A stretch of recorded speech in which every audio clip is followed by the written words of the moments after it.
a souvent l'amour de Dieu qui le manque. Il y a souvent certaines choses qu'il n'arrive pas souvent à exprimer au devant des hommes, mais cela est comme un fardeau qu'il porte dans le cœur. Cela est comme une blessure intérieure. Cela est comme une maladie intérieure qu'elle porte elle seule et elle n'arrive pas à se décharger. Il y a des personnes, des personnalités qui sont dans ce domaine.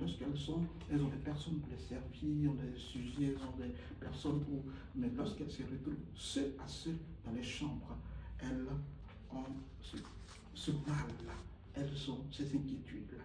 Elles disent, mais qui me viendra au secours? Souvent d'autres font l'hypocrisie, de venir comme si tout va bien et tout va pour le meilleur des mondes. D'autres même font des témoignages. Ah, moi je suis ici, moi je suis là, tout va bien dans ma vie, tout est comme si, tout est rose. D'autres même t'appellent et ils te font croire que leur foyer va bien. Ils te font croire que leurs relations vont bien. Ils te font croire que leur travail, tout est bien, tout est parfait. Ils sont payés à des milliers d'euros. Ils sont ceci, ça.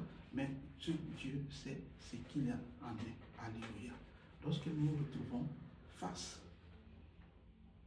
à nous-mêmes, il y a certaines choses que forcément nous n'arrivons pas à résoudre. Bien aimé, si c'est ton cas ce matin, il y a un Dieu pour toi. Il y a quelqu'un qui ce matin qui veut te parler.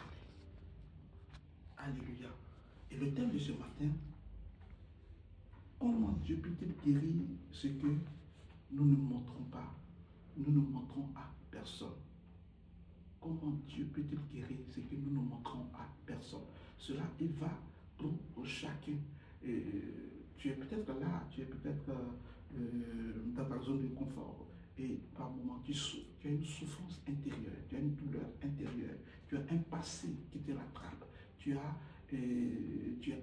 un passif, un passé que tu ne peux pas oublier. Mais quand tu es devant les gens, tu es devant les gens, tu fais comme semblant que tout va bien. Mais il y a un passé, peut-être qui te hante, qui te rattrape.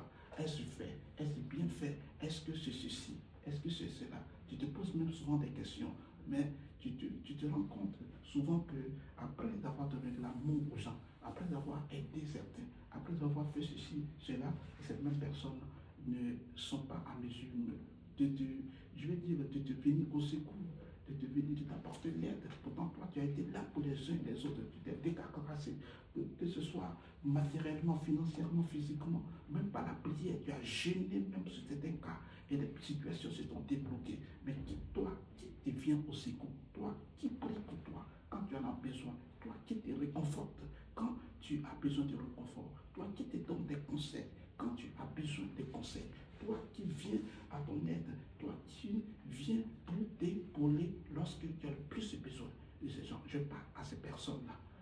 Vous n'êtes pas seuls, le Seigneur est avec vous. Alléluia. C'est une question fondamentale.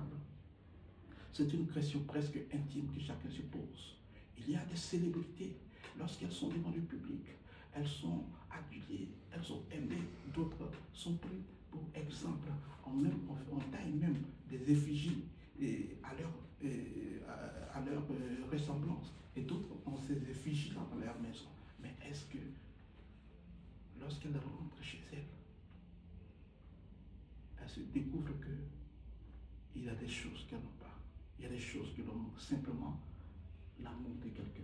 Simplement la joie quelque part. Simplement ceci, cela. Bien aimé, si c'est ton cas, il y a le Seigneur. Et comment guérir forcément ce que nous ne montrons pas aux autres? Tu as souffert. Tu es avec des personnes qui t'ont fait souffrir autant. Tu étais avec des personnes que peut-être tu as aimé. Tu as mis ton amour en ces personnes-là. Pas forcément l'amour charnel, ça peut être aussi l'amour d'un frère, d'une sœur. Mais tu t'es trouvé qu'à un moment donné, tu n'as pas eu le retour que tu espérais. Amen. Et tu te dis, non, mais j'aide les autres. Il y a une servante de Dieu qui me disait un jour, moi je suis prêt pour les autres.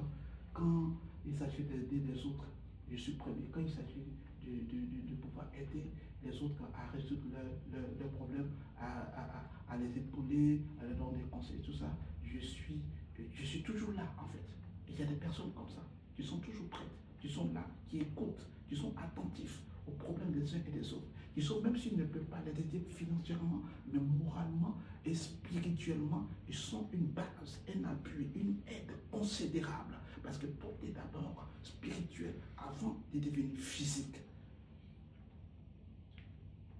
Mais pour ces personnes-là, en retour, qu'est-ce qu'elles font?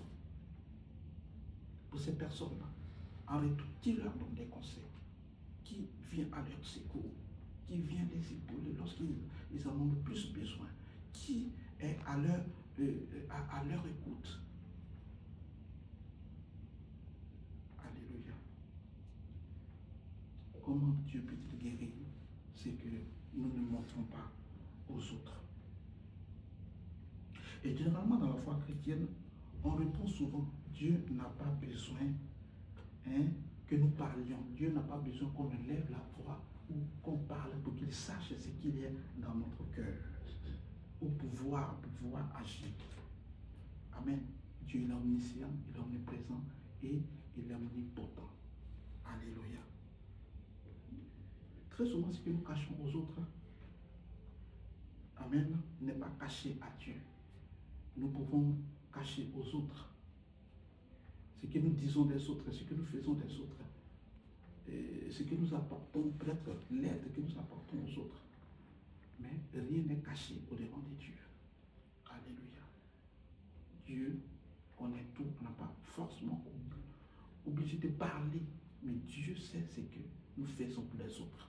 Dans le secret, même si ce n'est pas toujours reconnu, même si on pense que ce n'est pas toujours reconnu, mais Dieu sait, connaît les désirs de notre cœur.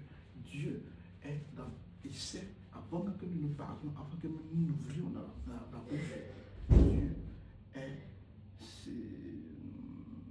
ce que nous cachons aux autres n'est jamais caché à Dieu.